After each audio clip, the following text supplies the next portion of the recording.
नमस्कार बच्चों, मैं दीपक कुमार गोमू की पाठशाला से पुनः आपका एक बार फिर स्वागत करता हूं। जैसा कि आपके बोर्ड चल रहे हैं, पता है सभी को, तो आज हम केमिस्ट्री के 100 क्वेश्चन एमसीक्यू के लेकर आए हैं और उम्मीद करते हैं कि आपके पेपर में काफ़ी वो हेल्प करेंगे। जैसे फर्स्ट क्वेश्चन बात करते हैं, फर्स्ट चैप्टर से स्टार्ट। एक्सोथर्मिक और एंडोथर्मिक से क्वेश्चन आ जाता है। कैसे अराइज होता है एक्सोथर्मिक एंडोथर्मिक से क्वेश्चन? दो इक्वेशन है। एक तो आपकी एक्सोथर्मिक होती है जिसमें हीट एनर्जी या एनर्जी हमें मिलती है, और एक्सोथर्मिक वो होती है जिसमें हमें रिएक्शन स्टार्ट करने के लिए एनर्जी देनी पड़ती है। जैसे अब बात कर लेते हैं, मोस्ट पॉपुलर एग्जांपल है photosynthesis and digestion of food, that is called respiration. तो रेस्पिरेशन में क्या होता है, हम खाना खाते हैं और खाना डाइजेस्ट होता है और बॉडी को एनर्जी मिलती है। तो बॉडी को जब एनर्जी मिल रही है तो इसका मतलब ये एक्सोथर्मिक रिएक्शन हुई। इसके अपोजिट में प्लांट अपना जो फूड है वो प्रिपेयर करते हैं with the help of photosynthesis. Photosynthesis में क्या होता है कि CO2 और H2O, CO2 और H2O आपस में मिलेंगी इन the presence of sunlight and chlorophyll. तो यहाँ पे क्वेश्चन पूछ लिया जाता है एमसीक्यू में, या आपका जो 4 मार्कर एप्लीकेशन बेस्ड होगा, कि एक अबायोटिक कंपोनेंट बताइए, दैट इज द सनलाइट।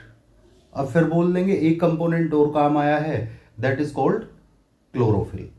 तो ये दोनों इक्वेशन एक दूसरे की अपोजिट है। इनको याद रखने का आसान तरीका यही है कि एक तरफ CO2 H2O मिलेंगे और ग्लूकोज प्रोड्यूस होगा, एक तरफ ग्लूकोज ब्रेक डाउन होता है इन the presence of oxygen, CO2 H2O और एनर्जी मिलती है। दूसरा, जितने भी फ्यूल हैं, जब जो जो चीज़ें बर्न होंगी, बर्न होने के बाद हीट एनर्जी रिलीज करेंगी, और हीट एनर्जी रिलीज करने के साथ साथ हमें क्या मिलेगा, वो रिएक्शन जो होगी वो एक्सोथर्मिक रिएक्शन होगी। अब जितने भी डिकम्पोजिशन रिएक्शन है उसमें हमें किसी ना किसी हेल्प से हीट एनर्जी डिकम्पोज करने के लिए हीट एनर्जी या इलेक्ट्रिसिटी या सनलाइट, मतलब एनर्जी देनी पड़ रही है। तो डिकम्पोजिशन रिएक्शन जो है वो क्या होती हैं, वो एंडोथर्मिक रिएक्शन होती हैं। जैसे आप कैल्शियम कार्बोनेट का एग्जाम्पल ले सकते हैं। इसमें पूछा जाता है, क्वेश्चन में ऐसे करके दे देंगे कि एक कार्बोनेट है, हम उसको, या कार्बोनेट भी नहीं बोलेंगे, लाइमस्टोन बोल देंगे, मार्बल चिप्स बोल देंगे, उसको हीट किया जाता है और हीट करने के बाद क्विकलाइम बनता है। अब क्विकलाइम CaO होता है। क्विकलाइम बहुत जर्नल नेम पूछा जाता है, स्लेट लाइम, क्विकलाइम और लाइमस्टोन। क्विकलाइम CaO, CaOH का होल ट्वाइस मतलब स्लेट लाइम होगा या लाइम वाटर बोलते हैं, और CaCO3 जो होता है क्या होता है, वो CaCO3 जो होता है लाइमस्टोन होता है। तो इसको ब्रेक करने के लिए, CaCO3 को ब्रेक करने के लिए हीट इस्तेमाल की जाएगी, CaO मिल जाएगा प्लस CO2 मिल जाएगा। दूसरा दे देते हैं ये लोग। दूसरा बात कर लेते हैं हम, एक क्वेश्चन यहीं पर अराइज हो जाता है कि एक मटेरियल है, उसको हम वाटर के साथ रिएक्ट कराते हैं, और वो पहले पुराने टाइम में वॉशिंग के, वाइट वॉश के लिए यूज़ होता था। तो कैसी रिएक्शन होगी, क्या क्या प्रोडक्ट बनेंगे, और उसको हीट करते हैं तो उसमें से CO2 गैस निकलती है। अब CO2 का यहाँ पर टेस्ट पूछ लिया जाता है, किसके साथ करेंगे, लाइम वाटर के साथ करेंगे। COH का होल ट्वाइस क्या बन जाएगा, CaCO3 बन जाएगा, और क्या बनेगा, प्लस CaCO3 के बाद क्या बनेगा, H2O बन जाएगा। तो होगा क्या इसमें CaCO3 जो है वो प्रेसिपिटेट की फॉर्म में बन जाता है और लाइम वाटर मिल्की हो जाता है। यहीं पे एक क्वेश्चन पूछ लिया जाता है कि अगर एक्सेस में पास कर दें हम तो तब क्या होगा। एक्सेस में पास करने पर क्या होगा कि वो CaHCO3 का होल ट्वाइस बन जाएगा, और उससे क्या होगा, जो लाइम वाटर था वो कलरलेस हो जाएगा। उसके बाद क्वेश्चन पोटेशियम क्लोरेट का बहुत ज़्यादा पूछा जाता है। पोटेशियम क्लोरेट को हम हीट करते हैं, इन द प्रेजेंस ऑफ MnO2 करते हैं। MnO2 के प्रेजेंस में क्या करेंगे, उसको हीट कर देंगे। हीट करने पर क्या होगा, KCl बन जाएगा और प्लस ऑक्सीजन बन जाएगा। उसके बाद आगे बात करते हैं हम CO को, 6CO2 प्लस H2O, यानी कि फोटोसिंथेसिस की इक्वेशन होती है, और ऐसी बहुत सारी भी इक्वेशन होती हैं। उसके बाद आगे चर्चा कर लेते हैं, थोड़ी थोड़ी चर्चा हम करते जाएंगे उनके ऊपर, जो जो और भी चीज़ें आ रही हैं एग्ज़ाम में। जैसे कि इसके बाद कॉम्बिनेशन रिएक्शन है हमारी, कॉम्बिनेशन के बाद डिकम्पोजिशन रिएक्शन है, डिकम्पोजिशन के बाद और भी रिएक्शन है, डबल डिस्प्लेसमेंट है, और रिडॉक्स रिएक्शन है। यहाँ पर क्वेश्चन अराइज होने के चांस रहते हैं रिडॉक्स रिएक्शन से। रिडॉक्स रिएक्शन से कैसे क्वेश्चन अराइज होने के चांस रहते हैं कि रिडॉक्स रिएक्शन में हमें इक्वेशन लिखनी होती है, रिमूवल ऑफ ऑक्सीजन और addition of hydrogen, that is the redox reaction, not redox reaction, reduction reaction. Oxygen का हटना और हाइड्रोजन का जोड़ना, that is said to be क्या कही जाएगी आप। तो इसमें हम क्या करेंगे, फिर से हो सकता थोड़ी बहुत आगे पीछे हो गई हो, ऑक्सीजन का ऐड होना और हाइड्रोजन का हटना, दैट इज द ऑक्सीडेशन, और ऑक्सीजन का हटना और हाइड्रोजन का ऐड होना, दैट इज रिडक्शन। दो रिएक्शन जो होती हैं वो मिलके बोली जाती हैं रिडॉक्स रिएक्शन। अब इसमें चार चीज़ें पूछी जाती हैं, 2 मार्कर में आधा आधा मार्क्स का हो सकता है। चार चीज़ें क्या पूछी जाती हैं इसमें, substance oxidise, substance reduce, substance oxidising agent और रिड्यूसिंग एजेंट। चारों, सबसे पहली बात तो ये है आपको चारों जो लेने हैं वो रिएक्टेंट से लेने हैं। सब्सटेंस ऑक्सीडाइज पहचान लेंगे, सब्सटेंस रिड्यूस पहचान लेंगे, एजेंट उनके उल्टे होंगे, बहुत आसानी से आप जवाब दे सकते हैं। बाकी अब इसके बाद बात कर लेते हैं कलर चेंज की। जैसे FeSO4 होता है, FeSO4 का जर्नल कलर ग्रीन होता है। अगर हम इसको हीट करते हैं तो ये फेरिक ऑक्साइड में बदलेगा and that is the colour होगा reddish brown, reddish brown colour होता है।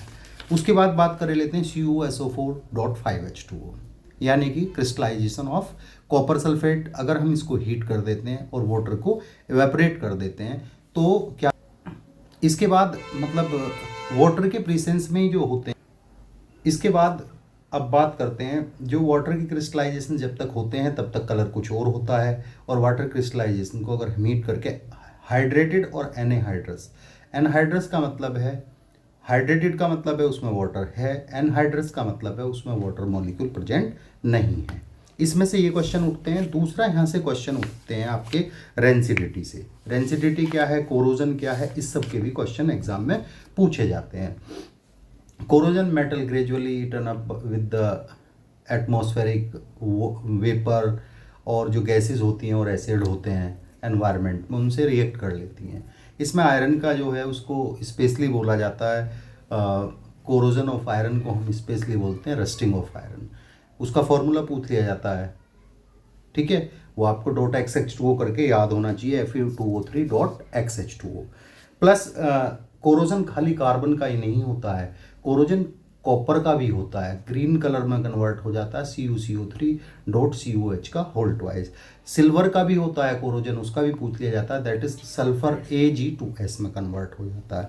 तो इस तरीके के क्वेश्चन अराइज होते हैं। उसके बाद इनसे बचाव कैसे हो, पेंटिंग कर सकते हैं, अलॉइंग कर सकते हैं, और Zn मिला करके कर सकते हैं, जिंक की लेयर, जिंक कोटिंग कर सकते हैं, क्रोमियम कोटिंग कर सकते हैं, ये इनसे बचाव। ग्रीसिंग कर सकते हैं, और आप प्राइमर लगा सकते हैं। इन सबसे बचाव के तरीके हैं। रेंसिडिटी क्या है, वो कंडीशन होती है जिसमें फूड जो होते हैं वो ख़राब हो जाते हैं। ख़राब कैसे हो जाते हैं, टेस्ट और स्मेल ख़राब हो जाएंगे, खाने में भी अच्छे नहीं होंगे और सेहत के लिए भी अच्छे नहीं होंगे। उसका कारण क्या है, उसका कारण ये होता है कि वो एयर के कांटेक्ट में आके एयर से रिएक्ट कर लेते हैं। कुछ टेम्परेचर कंडीशंस होती हैं जिनकी वजह से वो फैट एंड ऑयल जो होते हैं वो रिएक्ट कर लेंगे। अब रिएक्ट कर लेंगे, खाने में भी अच्छे नहीं है, टेस्ट में भी अच्छे नहीं है, सेहत के लिए भी अच्छे नहीं है। उनको फूड को बचाने के लिए आपने देखा होगा चिप्स का पैकेट फूला हुआ आता है, तो दुकानदार इसलिए या फैक्ट्री इसलिए, दुकानदार का तो कोई रोल नहीं है, लेकिन फैक्ट्री इसलिए नहीं भर रही है उसमें हवा कि चिप्स कम देने हैं। उसमें नाइट्रोजन गैस फिल की जाती है, वो इसलिए भर दी जाती है कि वो नॉन रिएक्टिव गैस है और वो उसके साथ रिएक्ट नहीं करेगी और ज़्यादा लंबे समय तक हम उनको स्टोर कर सकते हैं। अब चैप्टर 2 की बात, चैप्टर 2 की तो मैंने एक अलग से वीडियो बनाई है। चैप्टर 3 की बात कर लेते हैं, नॉन मेटल मेटल की बात।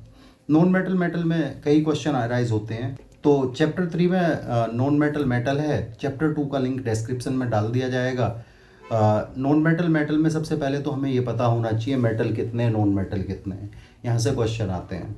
नॉन मेटल मेटल में लिक्विड कितना है, लिक्विड कौन सी मेटल है, मरकरी है, और नॉन मेटल कौन सी लिक्विड है, दैट इज़ ब्रोमीन। एक ही होती है, बाकी गैसेस हैं और सॉलिड भी होती हैं। अब इसमें स्ट्रेंथ की बात करें, उनकी डेंसिटी आपको पता होनी चाहिए, मतलब पता स्ट्रेंथ के हिसाब से, ऐसे नहीं है कि आपको याद करनी है।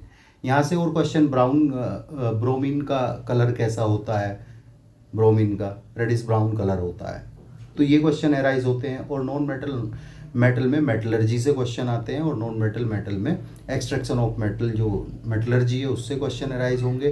प्लस अलोइंग से बहुत ज़्यादा क्वेश्चन आते हैं, कौन किसका अलोई है, किसके साथ अलोई है, कैसे बनाया जाता है, वो क्वेश्चन वहाँ एराइज होते हैं। जैसे इसमें कैल्सिनेशन किसका होगा, कौन से ओर का होगा। अगर मेटलर्जी की बात करूँ तो कैल्सिनेशन कौन से ओर का होगा, मतलब in the absence of oxygen calcination होता है। और रोस्टिंग जो होता है, रोस्टिंग मतलब भूनना, खुले में भूनना है।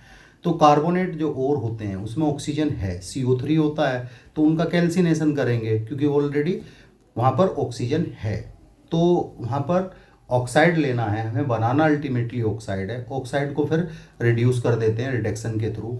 तो कार्बोनेट ओर जो होंगे आपके उनका हम कैल्सिनेशन करेंगे, और जो सल्फाइड ओर होते हैं उनका हम रोस्टिंग करते हैं। और इससे पहले बात करें तो इलेक्ट्रॉन ये रिएक्टिविटी सीरीज के हिसाब से 3 पार्ट में है। मॉडरेट रिएक्टिविटी सीरीज में जो हैं मेटल, उनके लिए ये सब प्रोसेस होता है, और जो हाईली रिएक्टिव हैं उनका डायरेक्ट इलेक्ट्रोलाइसिस होता है। और नीचे जो बॉटम वाली हैं वो नेटिव, जैसे गोल्ड वगैरह प्लेटिनम नेटिव स्टेट में मिल जाती हैं। तो इसके बाद आगे क्या होगा, इसमें ऑक्साइड हैं, तो ऑक्साइड में भी 3 तरीके के ऑक्साइड बनते हैं। एक तो कार्बन से रिड्यूस होते हैं, ऑक्सीजन को हटाते हैं, एक डायरेक्टली हीट, जैसे HgO CO है, डायरेक्टली हीट कर लेते हैं। अभी यहाँ एक क्वेश्चन आ जाता है CO2 का कलर कैसा होता है।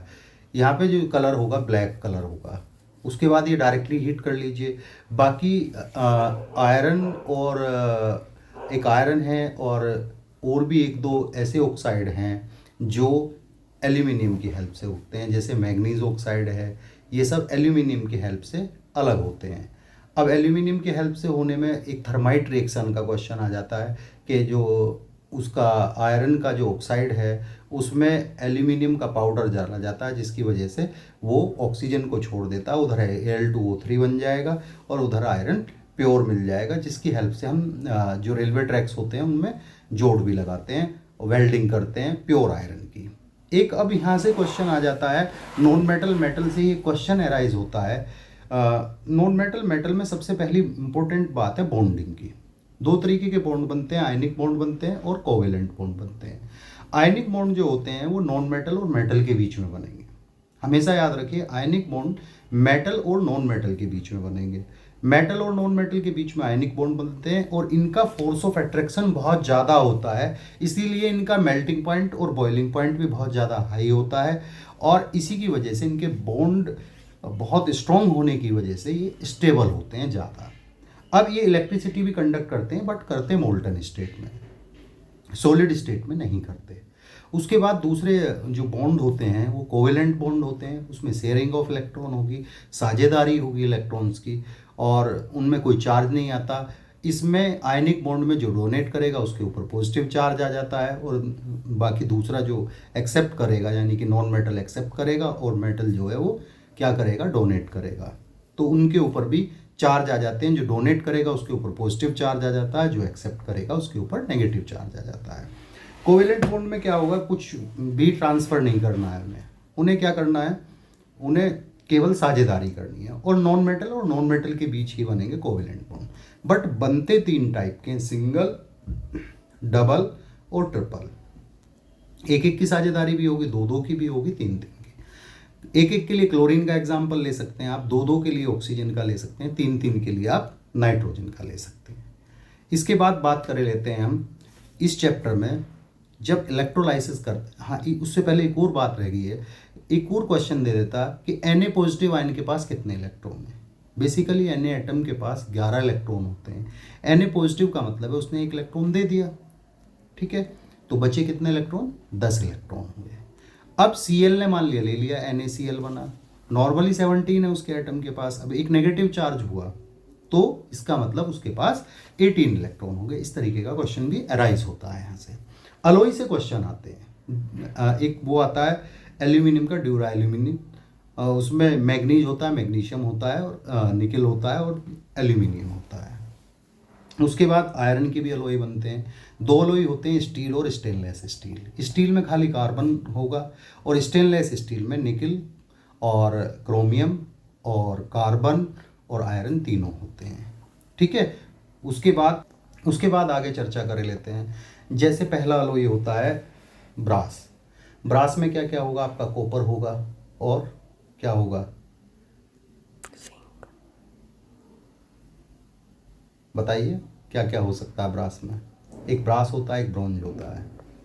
ब्रास में कॉपर और जिंक होता है और ब्रॉन्ज में कॉपर और टिन होता है।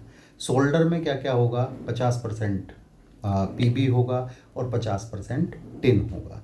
होगा क्या, ये बहुत इंपॉर्टेंट क्वेश्चन है कि यहाँ पे है कि ये जो सोल्डर होता है ना, ये सोल्डर फ्यूज़ की तरह भी यूज़ होता है। और ये क्वेश्चन पूछा जाता है 1 मार्क्स में फिजिक्स में कि आपका जो फ्यूज़ होता है वो किसका बना हुआ होता है, वो सोल्डर का बना हुआ होता है। और इसमें क्या होगा, 50% टिन और 50% पीबी होता है और ये heating effect of electric current पे काम करता है। ठीक है, अब इसमें लगभग यही क्वेश्चन है और अलॉय को एक बार और ढंग से पढ़ लीजिएगा, कौन कौन से अलॉय में कितना कितना परसेंटेज है, यहाँ से भी क्वेश्चन अराइज होगा। चूंकि वीडियो बहुत लंबी हो जाएगी, अब 4th चैप्टर के बारे में, कार्बन एंड इट्स कंपाउंड। आप ग्रुप अच्छे से याद कर लीजिए। OH है तो हमें पता होना चाहिए अल्कोहल है। COH है तो मतलब कार्बोक्सिलिक एसिड है। आपका क्लोरीन फ्लोरीन ब्रोमीन है तो हेलोजन ग्रुप है, हेलो एल्केन्स जिन्हें बोलते हैं, या हेलो एल्कीन या हेलो एल्काइन होते हैं। सिंगल बॉन्ड है तो एल्केन होगा। CnH2n+2, CnH2n और CnH2n-2 होता है। उसके बाद आपके डबल बॉन्ड के साथ, हाँ एक और क्वेश्चन अराइज होता है यहाँ पर कि कीटोन के लिए मिनिमम कितने कार्बन चाहिए होते हैं। तो कीटोन के लिए मिनिमम, कीटोन ग्रुप क्रिएट करने के लिए 3 कार्बन चाहिए होते हैं।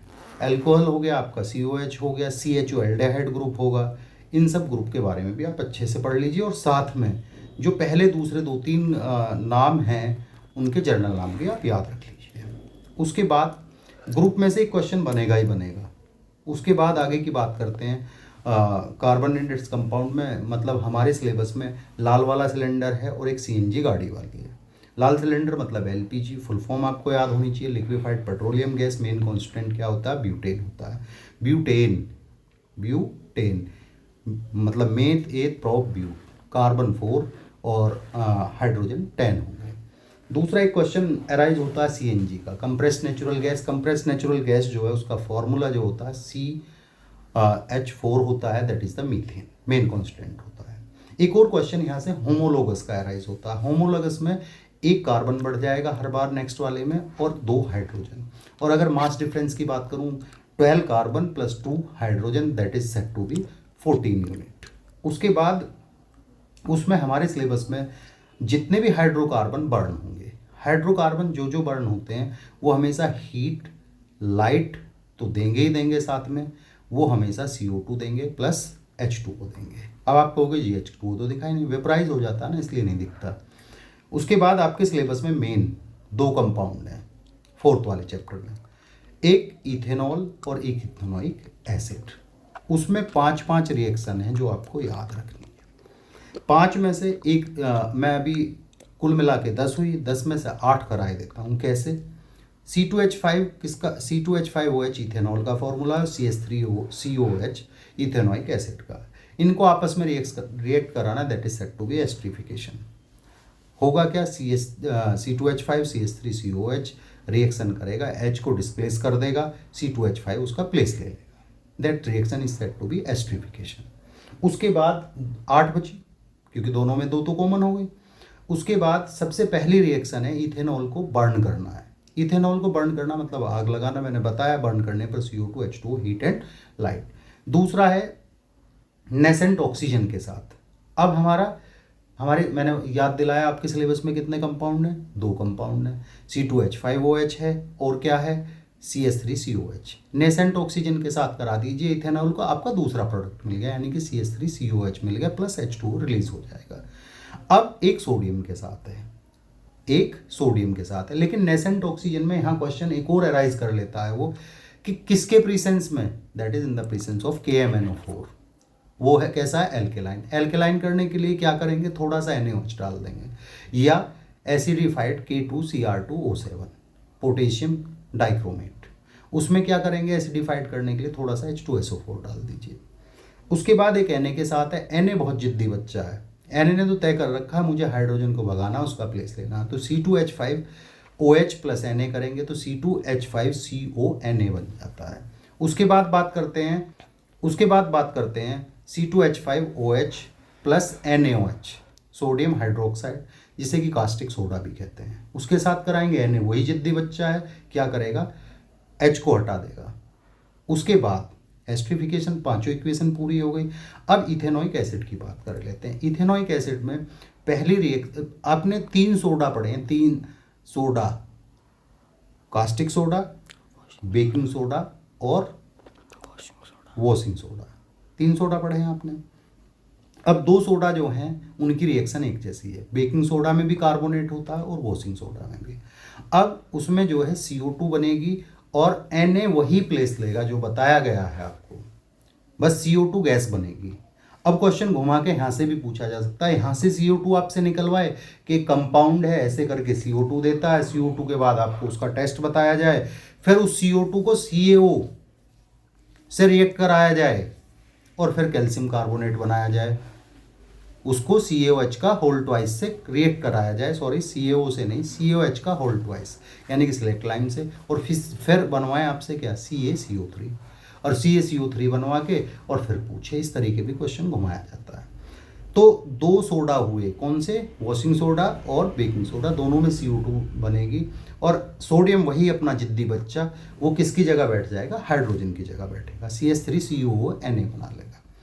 अब NaOH से रिएक्शन कराएंगे तो NaOH से भी रिएक्शन क्या होगी, वही जिद्दी बच्चा Na को डिस्प्लेस करके बैठ जाएगा।